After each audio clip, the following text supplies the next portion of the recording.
মেয়েরা যারা মাথায় কাপড় দেয় না, বিশেষ করে মেয়েরা হিজাব যারা করে না, কিয়ামতের ময়দানে এই মেয়েদের এক একটা চুল এক একটা সাপ হয়ে তার শরীরে তার মাথায় দংশন করতে থাকবে। নাউজুবিল্লাহ।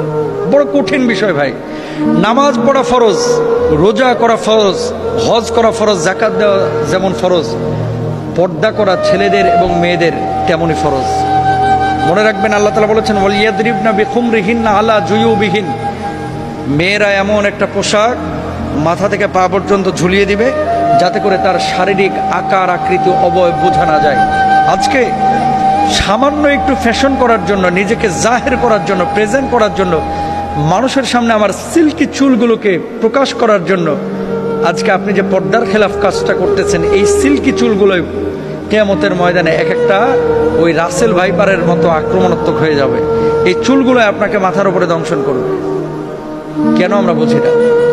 ছেলেরা এবং মেয়েরা দুপক্ষকে পর্দা করতে হবে, চোখটাকে অবনমিত রাখতে হবে। মেয়েদের পর্দা তো পুরো শরীর, আর ছেলেদের পর্দা হচ্ছে নাভি থেকে নিয়ে হাঁটু পর্যন্ত। এই অংশটা যদি এক চুল পরিমাণ কেউ খোলা রাখে, আল্লাহর আদালতে তারা দাঁড়াইতে হবে। তো মেয়েরা মুখমণ্ডল, হাতের তালু, পায়ের পাতা এগুলো বাড়ির মধ্যে খোলা রাখতে পারে, আর বাইরে চেষ্টা করবে পুরো হিজাব মেনটেন করে তার সৌন্দর্য যাতে করে প্রদর্শন না হয়।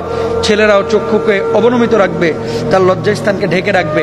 এমন কোনো প্যান্ট ছেলেরাও মেয়েরা ব্যবহার করবে না যেটা জড়সড় শারীরিক আকার আকৃতি বোঝা যায়, ফিজিক্যাল স্ট্রাকচারটা বোঝা যায়। এটা সম্পূর্ণরূপে হারাম। আল্লাহ বোঝার তৌফিক দান করুন।